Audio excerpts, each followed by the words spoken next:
안녕하세요 여러분, 이교수의 책과 사람 크리에이터 이현정입니다. 지난 시간 시집 속에 이어서 오늘은 오랜만에 그림책을 한 권 가져왔어요. 사실 이 책은 제가 그림책 중에서 가장 소중하게 여기는 책입니다. 약 10년 전쯤에 동네 중고서점에서 우연히 발견하게 되었는데요. 그 이후로 제가 힘들 때마다 위로가 되어준 책이랍니다. 여러분들도 이 책을 통해 조금이나마 위로와 치유의 시간을 가지시기를 바라요. 제목은 내가 함께 있을게인데요. 제목만 들으면 누군가 어려움에 처하거나 위로가 필요할 때 친구가, 대체로 그림책에서는 동물 친구들이 나오죠. 옆에 같이 있어주겠다고 하는 이야기인 것 같죠.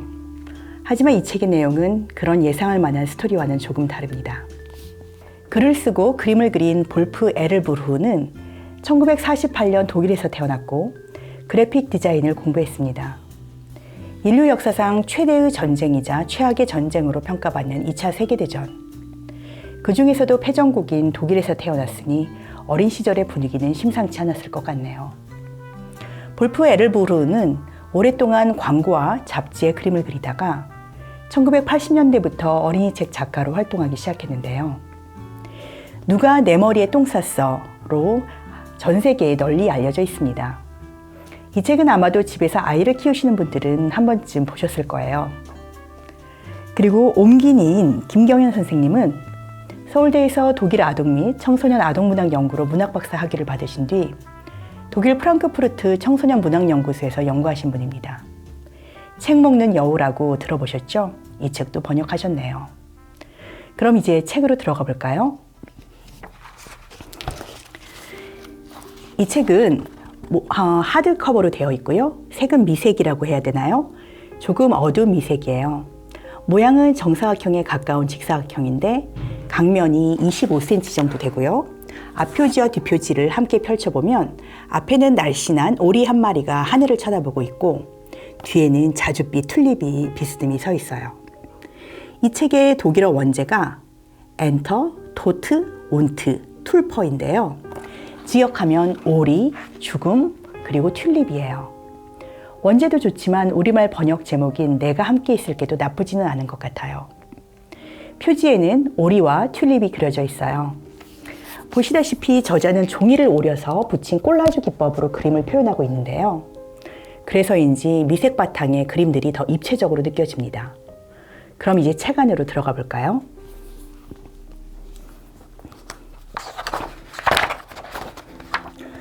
얼마 전부터 오리는 느낌이 이상했습니다. 대체 누구야? 왜 내 뒤를 슬그머니 따라다니는 거야? 와, 드디어 내가 있는 걸 알아차렸구나. 나는 죽음이야. 죽음이 말했습니다. 어느 날 문득 오리는 뒤에 누가 따라오고 있다는 것을 알고 물어보게 됩니다. 너는 누구니? 그랬더니 체크무늬 코트를 겹겹이 멋지게 차려입은 해골 얼굴이 말합니다. 나는 죽음이야. 드디어 알아차렸구나. 사실 그는 계속 오리 곁에 있었던 거죠. 오리만 몰랐을 뿐. 죽음은 등 뒤에 자줏빛 튤립 한 송이를 숨기고 있어요. 죽음이라는 말에 깜짝 놀란 오리는 지금 자기를 데리러 온 거냐고 묻습니다. 그랬더니 죽음이 만일을 대비해서 쭉 곁에 있었다고 해요. 독감에 걸리거나 사고가 난다거나 하는 때를 대비해서 말이에요. 그러자 오리가 묻습니다. 자기를 걱정해 주는 거냐고요. 그러자 죽음이 말합니다. 사고가 날까봐 걱정해주는 것은 삶이야.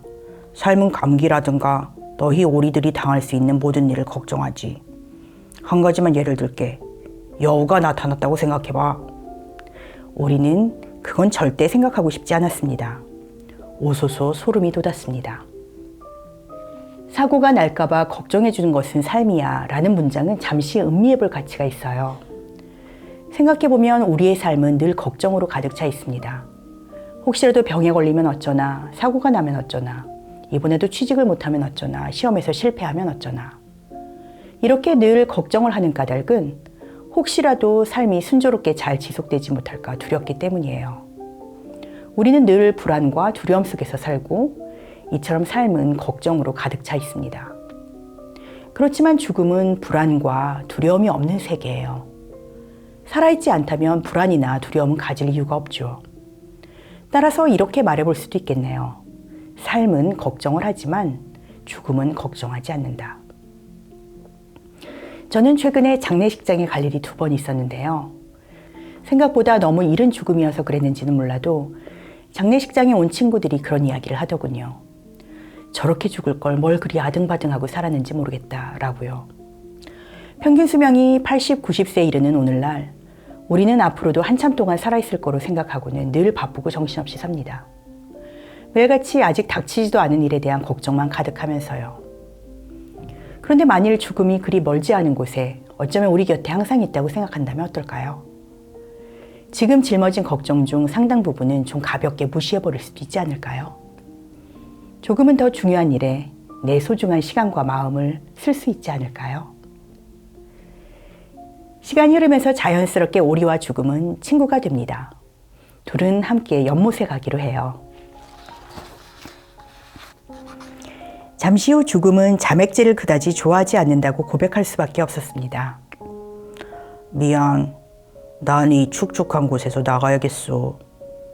추워? 내가 따뜻하게 해줄까? 오리가 물었습니다. 아무도 죽음에게 그런 제안을 해준 적이 없었습니다.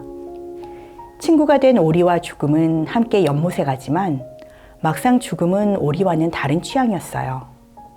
죽음은 축축한 연못을 좋아하지 않았지요. 추위에 떨며 죽음이 연못 밖으로 나오자 오리는 부드러운 날갯깃을 누워있는 죽음 위에 살포시 덮어주고 포근히 안아줍니다. 다들 두려워하기만 하고 가까이 두려워하지 않는 모습만 보았던 죽음은 오리의 따스한 태도에 놀라기도 하고 감동을 하는 것도 같아요. 다음 날 아침 자고 일어난 오리는 아직 자신이 죽지 않았다는 것을 발견하고 매우 기뻐합니다. 죽음과 머물렀던 하룻밤의 경험이 오히려 삶의 찬란함을 더 느끼게 해주었죠. 이제 우리는 옆에 있는 죽음을 두려워하지 않으며 심지어 죽음 이후에 대해서 제잘거리기도 합니다. 천국과 지옥에 관해 그동안 들었던 이야기를 하면서요. 그리고 이번에는 연못에 가지 말고 다른 신나는 일을 해보자고 제안합니다. 그러자 죽음이 나무 위에 올라가 보자고 합니다. 우리에게 좀 낯설고 힘든 일이긴 하지만 그래도 친구의 바람이니 우리는 나무 위에 함께 올라갑니다. 저 아래 보이는 연못을 쳐다보며 오리가 말합니다. 내가 죽으면 나도 없이 연못 혼자 외롭겠다고요. 마치 우리가 죽음을 생각하면 남겨진 가족들과 친구들이 걱정되는 마음과 비슷한 거죠. 죽음은 이따금 생각을 읽을 수 있었습니다. 네가 죽으면 연못도 없어져. 적어도 너에게는 그래. 내 생각을 어떻게 그렇게 잘 알아? 오리가 놀라서 물었습니다. 그 정도야 알지. 죽음이 말했습니다. 네 말을 들으니 위로가 된다. 그렇다면 안쓰럽게 여기지 않아도 되겠네. 만약. 그래, 만약 네가 죽으면. 죽음이 말했습니다. 죽음도 죽음에 대해 이야기하는 것이 쉽지 않았습니다. 내려가자. 나무 위에 있으니 괴상한 생각만 든다. 얼마 뒤 오리가 말했습니다. 자기가 죽으면 연못이 혼자 외롭겠다는 오리의 생각에 오리가 죽으면 연못도 없어진다고 죽음이 말합니다. 우리가 죽으면 연못도 없어진다. 우리 삶에서 의미 있는 존재란 무엇일까요? 우리의 삶은 크고 작은 여러 가지 의미들로 이루어져 있습니다. 목숨을 주어도 아깝지 않은 사랑하는 사람부터 힘들 때 위로의 말을 건네주었던 고마운 친구들, 오래된 편지, 아끼는 문방구, 폴폴 창문 틈으로 김이 새어나오는 동네의 작은 분식집, 심지어 전봇대 위에 앉아있는 작은 새 한 마리도 마주치는 그 순간 우리에게 의미로 다가옵니다. 그렇지만 그 모든 것은 우리가 살아있는 한에서 소중하고 의미가 있을 뿐입니다. 우리가 죽으면 더 이상 느낄 수 없는 만큼 모두 흔적도 없이 사라져버리죠. 이처럼 의미는 오로지 살아있는 자들의 영역입니다.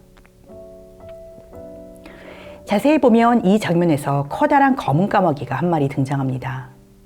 입을 크게 벌리고 마치 깍깍 하고 울부짖는 것 같습니다. 그리고 얼마 후 오리는 추위를 느끼더니 마침내 숨을 쉬지 않게 되었습니다. 검은 까마귀는 다가오는 죽음을 상징했던 것이었어요. 죽음은 까칫까칫 일어난 오리의 깃털을 쓰다듬어 매끄럽게 펴주었습니다. 그리고 커다란 강으로 오리를 안고 갔습니다. 죽음은 오리를 조심스레 물 위에 띄우고 살짝 밀었습니다. 오리는 기다란 목을 축 늘어뜨리고 죽음에게 안겨 있습니다. 죽음은 덤덤히 자기 일을 하는 것처럼 보입니다. 그리고 이제 우리는 알게 됩니다. 자줏빛 튤립이 무엇을 위해 준비되었던 물건이었는지 말입니다. 그것은 죽음을 곧 맞이하게 될 오리에게 전달될 애도의 물품이었던 것입니다. 죽음은 오리를 강에 띄워놓고 가슴 위에 튤립을 가지런히 올린 뒤 살짝 밀어줍니다. 편안히 떠나갈 수 있도록 말이죠. 자줏빛 튤립은 영원한 사랑이라는 꽃말을 가지고 있습니다. 그렇게 오리는 죽음이 건네준 영원한 사랑을 품에 안고 떠납니다. 우리는 누군가 가까이 온 사람이 죽으면 그 시신 앞에 그동안 지녔던 사랑의 마음을 전합니다. 사랑이 그가 죽은 이후에도 영원히 함께하기를 바라고 우리는 이곳에 남아서 그를 떠올리며 그리워하고 애도합니다. 가장 가까운 친구 중에는 사실 우리가 의식하고 있지는 못했지만 태어날 때부터 마지막 순간까지 내 삶을 지켜보아온 죽음이 있습니다. 이처럼 죽음이 건네주는 자줏빛 튤립은 남은 자들이 우리에게 건네주는 사랑의 마음을 상징합니다. 우리는 죽어가면서 그들의 사랑을 품에 안고 떠나갑니다.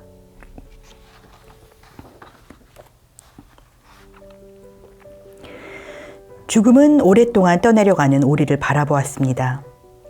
마침내 오리가 보이지 않게 되자 죽음은 조금 슬펐습니다. 하지만 그것이 삶이었습니다. 참 아이러니한 문구입니다. 친구를 잃은 죽음은 조금 슬픈 마음이 듭니다. 그러나 그렇게 친구를 떠나보내는 것이 또 삶입니다. 그리고 그렇게 삶으로부터 친구를 떠나보내는 역할을 맡은 것이 죽음이기도 합니다. 어찌 보면 좀 암울하기도 하고 슬프기도 한 이야기인데요. 그렇지만 저는 이 책이 거꾸로 우리의 삶이 얼마나 소중하고 의미 있는지를 가르쳐주고 있다고 생각해요. 항상 우리 곁에 죽음이 있다고 생각하는 건 우울한 정신의 반영이라고 볼 수도 있겠지만 인간이란 결국 피할 수 없이 생명이 유한한 존재이기에 삶이 더 소중하고 특별한 게 아닐까요? 그리고 언젠가 죽는다고 하더라도 우리가 안고 갈 영원한 사랑, 튤립을 생각하면 오히려 따뜻하고 평화로운 마음마저 들지 않나요? 또 한 가지, 이 책은 앞에서 말씀드렸듯이 쓸데없는 걱정과 두려움으로 시간을 보내기보다는 우리 곁에 늘 죽음이 있는 만큼 주어진 삶을 즐겁고 신나게 보내는 것이 중요하다고 말하고 있습니다. 오늘은 간만에 그림책을 한 권 가져와서 소개해 보았는데요. 어떠셨나요? 오늘 소개한 작품은 그림책이지만 사실 간단하게 읽고 넘어가는 스토리 위주라기보다는 일종의 철학책처럼 우리에게 오랫동안 명상하고 생각하게끔 만들어주는 책입니다.